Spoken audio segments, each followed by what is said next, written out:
Good evening, ladies and gentlemen, and welcome to another edition of TBR, and I'm George Binns. This evening, we're going to talk about one of the major developments going on in Beverly right now, the conversion of the Briscoe Middle School into the Beverly Village for Living and Arts. And to help us understand it, the Executive Director of Harbor Light Homes, Andrew DeFranza. Welcome, Andrew. Thanks, George. Glad to And be the Senior Project Manager, Andrew Siedzik. Thank you. Nice to meet you. Thank you. Thank you. So, it used to be a middle school. How do you make it into a Beverly Village for Living in the Arts? Yeah, it's a good question, George. My oldest child was in the last sixth grade class there, and of course there are generations of Beverly families who have attended school there or taught there, or had family members there. It's endless stories from community members. So it's a really it used to be the high school way back when. Yeah. We've heard the story of the high schoolers carrying their books from Briscoe to the new high school countless times. So I wish we had some footage of that. But essentially, the short version is that that building is really, really sturdy and very well built, the bones of it. And so we're utilizing the classrooms and turning sections of classrooms into one-bedroom apartments mostly for seniors. There are a handful of artist units, and those are in the back locker room areas in the rear of the building. So you really use the space that's available, and you're turning each of those units. You're adding a kitchen, a bathroom, and finishes. But because it's a historic building, we've had to maintain a lot of the finishes. So the window types, chalkboards still in the hallways and in some apartments actually, lockers. So it will be a heavy dose of nostalgia when people move in. Yeah, we had a discussion a while back with the architect. Thaddeus Sismenko. Yep. And he went through a lot of the details with us on how much difficulty they ran into. Yes. Having to tear out a lot of old stuff, and some stuff that was introduced partly along the way, and restore the building. Yes. Now, what made it such a project to have to restore it? Why couldn't we just take it as is and fix it? Yeah, I mean, two major sort of threads. The dominant one is that this project utilized a financing mechanism called the Historic Tax Credit. And so that puts it under the Department of Interior's historic preservation guidelines. So they have a lot of say over what you do and don't do, and they're very particular about reusing or restoring in kind to what you had already. So you have to follow their guidelines. The other issue is in order to make the building into apartments and as energy efficient as possible, you're having to reconfigure, especially for heating and cooling and insulation. Sometimes there's tension between our goals for sustainability and energy efficiency and our goals for historic preservation, and they don't always play nicely together. So that's part of the challenge. Imagine there's got to be some difficulties involved. Indeed. Leave it at that. Yeah. Indeed. And the other thing that's a little interesting, unique to this project is Beacon. You got an outside partner. Yeah. And this is the first time Beverly's worked with them? First time that we have worked with them. Yeah, they did purchase and preserve another building in Beverly on Rantoul Street, Jacqueline Towers. Okay.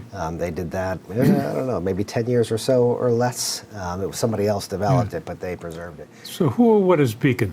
So Beacon Communities is a national nonprofit, national for-profit, very well regarded, headquartered out of Boston, and they have mostly stuff on the East Coast, but large, 20,000 or so apartments. Oh wow! All different kinds, but a lot of infrastructure and a lot of capacity. Yeah.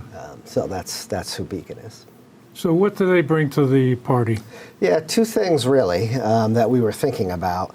One of the major things was when the bid came out, the RFP came out for Briscoe, and Harbor Light wanted to bid on it. It was a discussion for us then.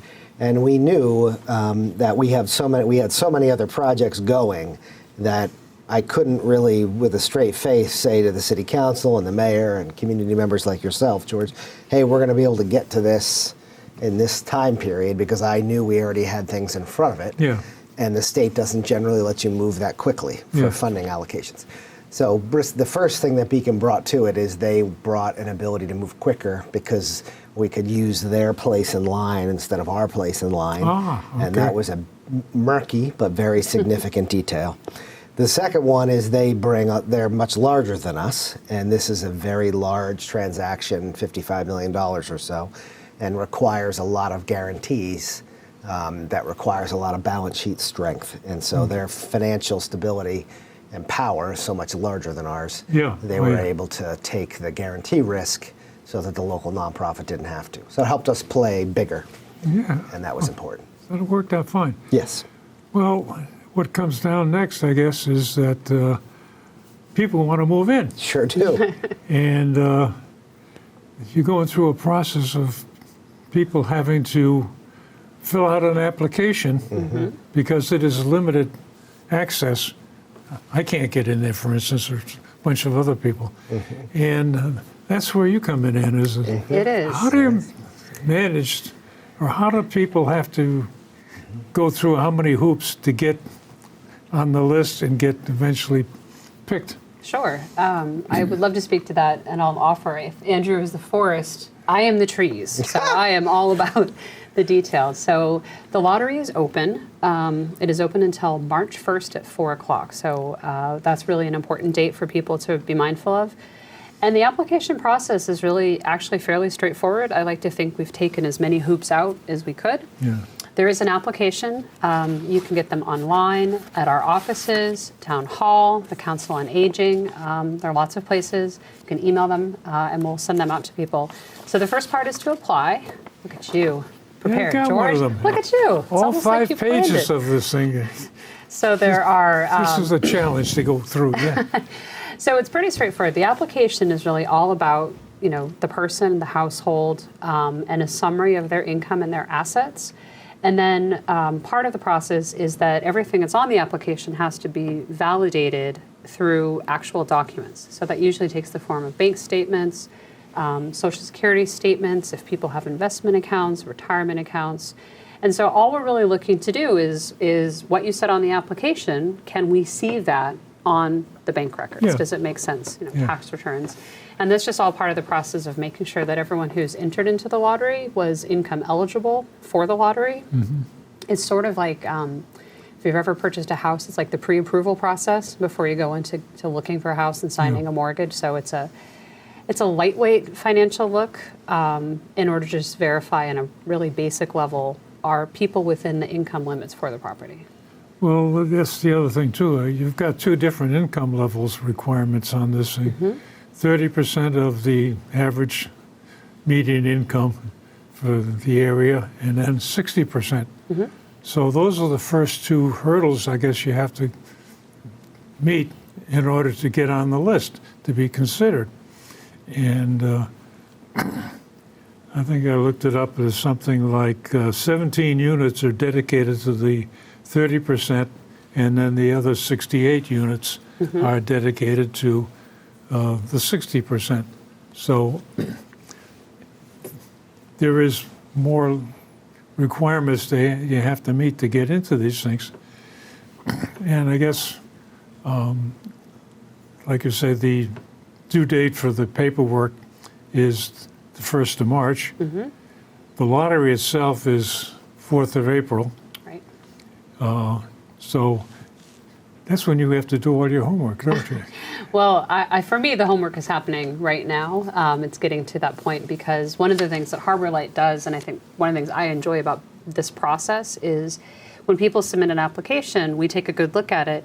And if they're missing something, we let them know that they're missing it. Not everyone does that. And they sort of say, if it's incomplete, and they just put it away. So as people are applying, and if there's something we have a question about or something that's just missing, because it's really stressful for people to submit all your financial paperwork. You are either delivering in person or you're putting it in the mail, then it's your whole life, it's everything about you. So it's a very vulnerable process. So if someone submits something and it's incomplete, we'll call them back. So what we're doing right now is going through everything we have received and making sure it's complete.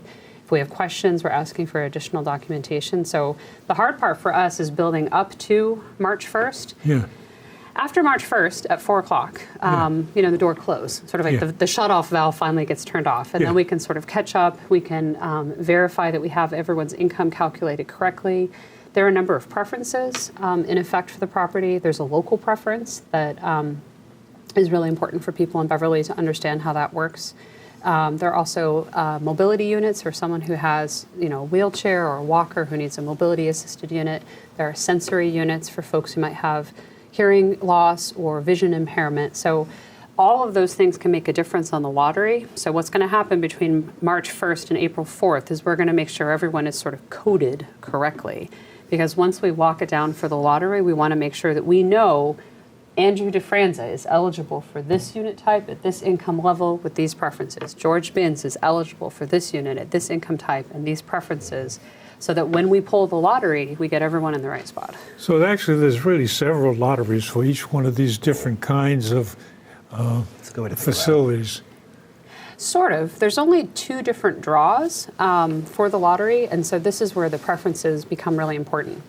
For this property, there is a local preference in effect for the cities of Beverly, Salem, and Peabody, and it works 3 different ways, which is really unusual and pretty great. So the first one is if you are a person who currently lives in one of those 3 cities, or your parents live in one of those cities, or your children live in one of those 3 cities. Unfortunately, it's limited to parents or children. It can't be siblings, it can't be cousins, it can't be ex-boyfriends or girlfriends or anything like that. It has to be parents or children. Then you would qualify for local preference. The second group are those... What percent of the total is local preference? It's up to 70% for the initial. So I think it's 68% is how it worked out to be. And that's only in effect for the lottery itself. Once the building is leased, the local preference falls away. But so the first round, there's a pretty huge local preference for those populations. Why is it those 3 cities and not just Beverly? Oh, I might let Andrew answer that question. Yeah, we had created a few years ago a memorandum of understanding between the 3 mayors. Actually, Danvers was also involved in the conversation, the town administrator there at the time, that essentially said, we know we have a problem with housing and supply, especially affordability. And so we're all going to commit to doing more housing in our communities. And as a way to make it politically more manageable, when one of them gets developed in Salem, the other communities participate. When it gets developed in Beverly, the other communities participate. So ways to keep rotating, essentially, participation. We've done it a few times now. We're not sure the state's going to let us keep doing it, but we have done it, I think 3. This is the 3rd, I believe, maybe 4th time that we've used it. And so that helps. That's where it came from. Danvers ultimately did not sign, and so it was the 3 communities instead of 4. So basically what it comes down to is somebody in Beverly, if they can't get into Briscoe, they become eligible for something going on in either Salem or Peabody. Right. So it expands their opportunities. Everybody's, essentially. Yeah. And we thought it was a pretty good idea. Yeah, so it works that way for people in Beverly as well as Peabody and Salem. So everybody gets at least the broadest spectrum of opportunities. Right. Yeah. That's right. So get back to the question of, okay, we got local preference. So local preference, and there are 2 other parts to it. It's those 3 groups you talked about. You live there, your parents or your kids. Did any of you live there in the last 2 years? There's sort of a look back. And then the other one is if you work in any of those cities. Not work for the city, but work in the city. Okay. So anybody who works for BevCam could qualify for local preference, for example. We got a few years to go yet.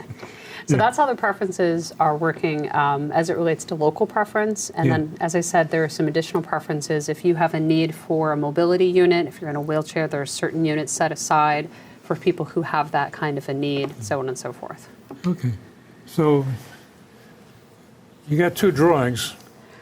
One local drawing And then, and this is actually the really exciting part for people. So there's the local pool, as they call it. Yeah. And those are all the people we just talked about. Yes. Then there is an open pool, which are all of those same local people along with everyone else. So Okay. it's almost like the local preference pool gets drawn twice. Get twice. You sort of have two different so you get opportunities. 2 shots at it, So essentially. you get priority shot and you get double Yeah. the shot.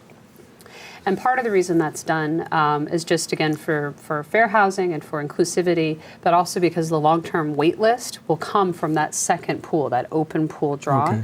So I can tell you, as the person receiving hundreds of applications, that there will be more people in the lottery than the 85 units available. Oh, yeah. There will be a wait list, and the wait list comes directly from that open pool order. So they get stacked up in preference order Right. by the time you finish with the 4th of April. Right. Which is why it's important, even if somebody thinks they don't want to live there now, but they might want to live there Yeah. 5 years from now, Oh, okay. they should apply anyway. Because they could always decline a unit should they win and decide to wait, but at least then they're on the list. Yeah. They're on the list. And anyone who applies after the lottery closes, so on March 1st at 4 o'clock, lottery closes. If you come into our office at 4:30 and say, wait, I have everything, they will be late. You will not be entered into the lottery. And so when the lists are put together, you'll be behind everybody who was in the lottery, and Yeah. then it will be everyone who So comes after. your name will still go into the list, but it's pretty far But down. you won't be far part of the lottery itself. Right, so submit it now and Hope do for it- the best, Hope yeah. for the best. Well, we've had this discussion before that you have long lists, Yes. much longer than you have facilities. Yes, What are you looking at right now for applications? for this. For this property? Yeah. I think as of this afternoon, we cracked 350 applicants with 2 weeks to go. And at the rate we're going, I fully expect we'll be over 500 applicants Yeah. by the time we're done. Well, this is like Anchor Point. Very similar. You had, how many for that, 600 something? 596 at the time the lottery I'm closed. mistaken? 596 Yeah, at the I time the thought- lottery closed. I thought it was close to 600, yeah. And for much less units. Yeah. So it's Yeah. Well, I think part of that is driven by what you just referenced, the long waits. So for Harbor Light senior properties, the waits currently are anywhere between 2 to 5 years Yeah. at some of our other sites, which is a discouraging amount of time for people. So if you're looking for housing, a lottery is one of the best ways to move through that process quickly. Yeah. Right. Otherwise, you could be on the list for many years. So Yeah. Yeah, so we would encourage people, for example, we just did the lottery, we just occupied Granite Street Crossing in Rockport, and then we just did the lottery not too long ago for Maple Woods. And so if somebody applied to one of those buildings and didn't get in, we would encourage them to apply here as well Yeah. for this lottery, because it just gives them more bites at the apple. Oh, yeah, just keep applying until you, Apply. sooner or later, you're going to hit with the lottery. That's right. you do. That's right. Yeah. So when the lottery's over and all this and all that, everybody's listed in the proper order, when can they move in? So right now, Beacon is scheduled to finish construction in the fall. September is the date that we keep hearing. But like everything in the industry, it's dependent on construction and supplies and materials Oh, yeah, and everything going well. And so right now, they're still planning for the fall. And then after that, the lease-up process is usually staggered. So some people might be moving in say September, October, some in November, December. You know, it's usually a 6-month process or so. Because you couldn't realistically move all 85 units in 1 month. That would just be madness for everyone involved. So they'll stagger the move-in process. There might also be people that apply for the lottery and maybe they're in a current lease that's not over until a couple months after the building is done. Or we have some seniors, it's a very common story, some seniors might own a home that they need to sell in order to sort of make themselves available to move.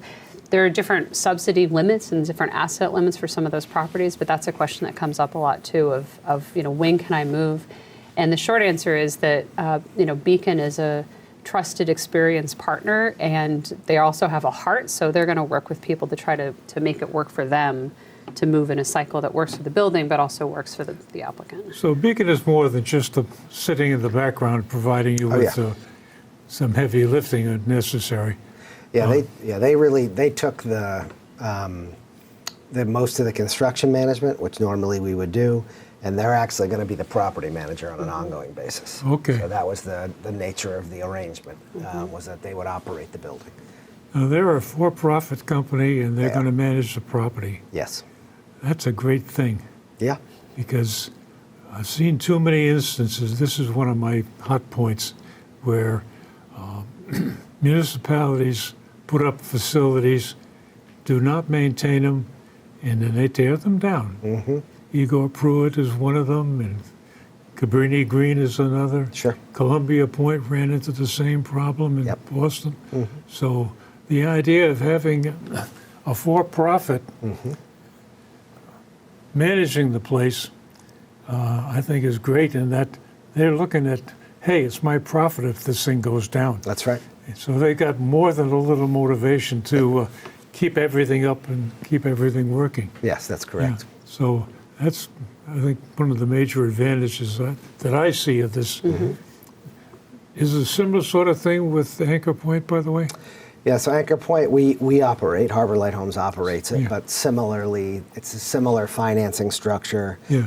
similar pressure points in terms of, us being sort of accountable for that. And Yeah. if it goes down badly, then that would impact us badly. So Yeah, so Right. we have a lot of skin You're- in the game. you're similarly motivated to Yes. maintain the place, which is Yes. one of the things that really Yeah. makes me nervous about a lot of these things. Yeah, there's no shareholders is the difference, but Yeah. yes, Yeah. other than that, it's the same. Well, it's a wholly owned company, Exactly. essentially. Yeah. Yeah.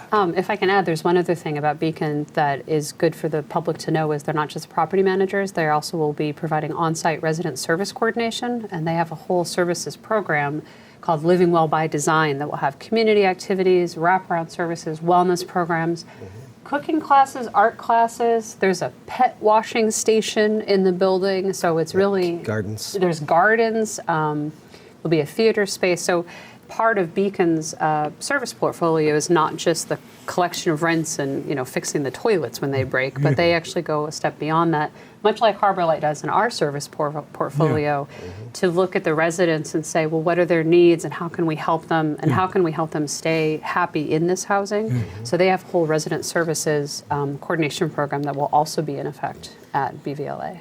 And one of the other, we've had this probably discussion before, but one of the other major advantage of the auditorium is the best auditorium in the city. And the fact that this is maintained is still going to be there. Now, it's going to be a little tricky to arrange Yeah. different things. I was on the parking commission. We went through, where are you going to put all the cars? Yep.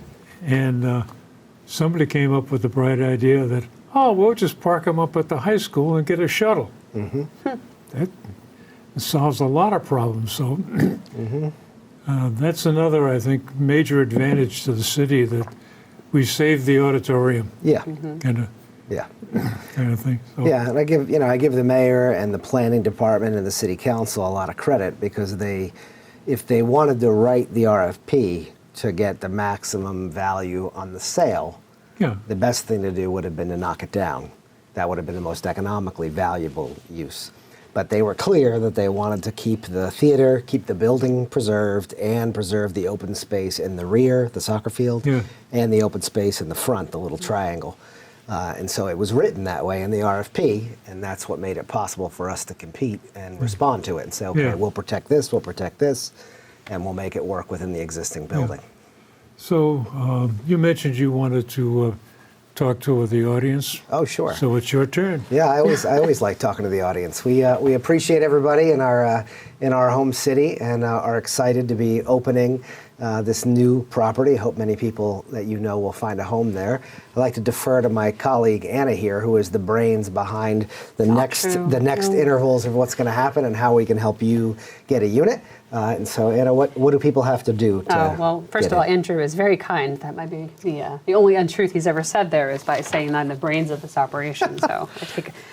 But the biggest thing I want to tell the public is March 1st at 4 o'clock. And 4 o'clock is really important. That means either emailed to us by that time, in our office at that time, or postmarked by March 1st. And it's a really firm deadline. There's no flexibility. So that's the first thing I'll say. The second thing I'll say that's really important is that the instructions are as clear as we could possibly make them on the application. But if you have questions, please just reach out. There are a team of us at Harbor Light that are working, feels like 50 hours a week right now to try to process the applications. If you have questions, just reach out or do your best to submit it, and we will call you if we have questions. And I'll also say that there's a lot of stress involved with the application process. I spoke to a gentleman just today whose stress I could practically feel through his heart. What I want to tell the public is you don't have to be a housing expert to apply for the lottery. That's our job. We will walk you through the process and we will make it manageable for you. All we need from you is to apply on time, complete the application, and submit the required documents, and we'll take the rest of it from there. Yeah, Thanks, George. sounds simple. Except I look at the page and it's the challenge. Yeah. A lot of work to fill that thing out, so you It is. got to get going on it early. Yeah, sooner is It's not better. something you're going to start at 3:30 for No, March start- 1st. Yeah, do it today and submit it next week if you Yes, can. absolutely. So you're going to open this thing up, start filling it with people in the fall, Yeah. taken to probably Christmas time or later. Yep. You've got a manager set up. It's going to not only, as you say, fix the broken toilets, but take good care of the people that are in there. Yeah. So Yep. this is a major improvement for the city, and Yeah. got to congratulate you on pulling this one off. Thank you. It's a challenge, and there's a lot of people that think that we could have done better with that. Of course. But at the same time, we've had this discussion before about housing that is affordable. And this is still a real challenge in the city, and this is making a serious dent in it. So, Absolutely, especially for our seniors. yeah, Hard to stay, and people want to stay. And so this was a way to preserve a historical asset, Yeah. preserve open space, and add affordable housing. And so we're pretty excited about it. So glad that you would feature it, and appreciate you. good. Well, thank you for Thank filling you. us in with all the details, and I wish you a calm night after the first. Good things are all. Absolutely. And Mark- it's the 4th of April is going to be the drawing at the senior center. Yep. So that'll be another wild night. It will be. Yeah. People can attend. Yeah. People can attend. And it's going to be on Zoom, I see. Yeah. Yeah. Yep. Yeah. So if you don't want to cry in your beer in front of everybody, you can do it. Sure. Either way. Yep. Yes. Well, ladies and gentlemen, thank you very much for joining us this evening. And as always, if you've got a comment or some questions, at the end of the credits is my email address. Send me a note. And if you have some more comments that you want to express, there's always room for you here at the table. And thanks again for joining us, and we'll see you next time.